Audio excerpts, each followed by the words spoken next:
Hey guys, I'm going to demo how to install my hose clamp using the included or now included 14 millimeter long M5 screws right onto the back of the stepper motor right here on my HDZ. Then we're going to switch over and I'm going to do the exact same thing to the stock carriage, but in a slightly different angle so that it goes down and meets the boot. Let's switch over to a zoom close-up. Okay, so the first thing I'm going to do is I'm going to remove the two rear stepper motor M5 screws here. These are coming right off from the top of the HDZ.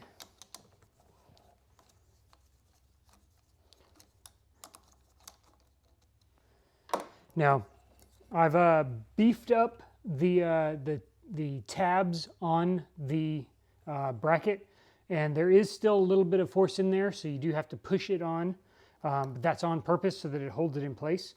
So just line it up with the holes and just kind of wiggle it right on. It should stay in place through force, and then of course the bolts should be lined up perfectly. So just take your screw here, feed that down in.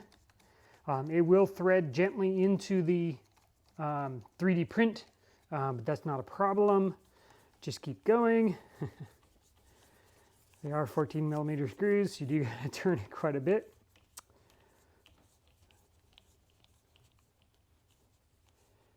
But once it's in there, nice and tight. Don't over tighten it, just because it is a 3D print. It is still plastic. I mean, let's be real, it's plastic, not metal. So it can't handle a whole lot of force. But it should be fine for our needs. Now, once I've got it installed, there we go. You'll notice it's nice and secure. Of course, I've got a water-cooled spindle here, so I've got quite a few more wires coming off from it. I'm probably going to have to either extend this out or something for other folks with spindles. However, if you just have the regular router and all that, this angle of the hose fits in perfectly and gives you a nice steady curve coming down from wherever your drop is down around the back rear side of the carriage. Let's switch over to the stock carriage and I'll demonstrate how to install this same bracket onto that. So you can see here I've got a 3D printed stepper motor. This obviously is for demonstration purposes for the most part.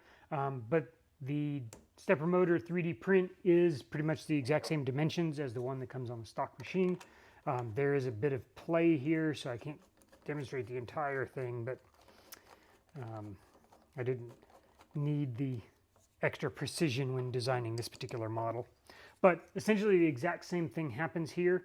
You take your 3D mount, you slide it up with the holes, kind of push it into place, and it looks like my 3D print is really over extruded here.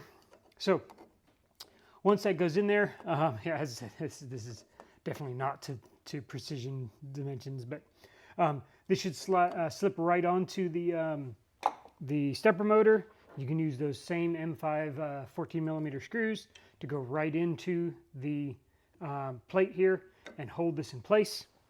Once you have this down and ready, you should easily be able to take the hose here, snap it right in, plug it right into your dust boot down below, and you'll notice that, again, it's got that perfect angle, holds all the weight of the hose. There's very little weight down here forcing the boot in any particular direction. But yeah, essentially that's how you install the hose brackets. So best of all, you don't need to buy my bracket in order to make this work, or even 3D print my bracket. All you need is just a zip tie. So long as your hose gets attached up here to the top, you can do that in a variety of ways. There's a couple of posts up here. Just zip tie that right on. And you've got your hose secured. Of course, I'm not going to tighten it down here. There we go. The hose isn't going to go anywhere. You still have that great angle going down to the boot. Takes all the weight off from the boot. And remember, you've got a giant hose over here that may be dragging around. So securing that hose up to the top is probably your most important thing if you want a successful experience with the PwnCNC Dust Boot. This is Daniel with PwnCNC. Hope this has helped. Read my article on hose routing and connections, and I would love to hear from you in the PwnCNC users group. Talk to you later.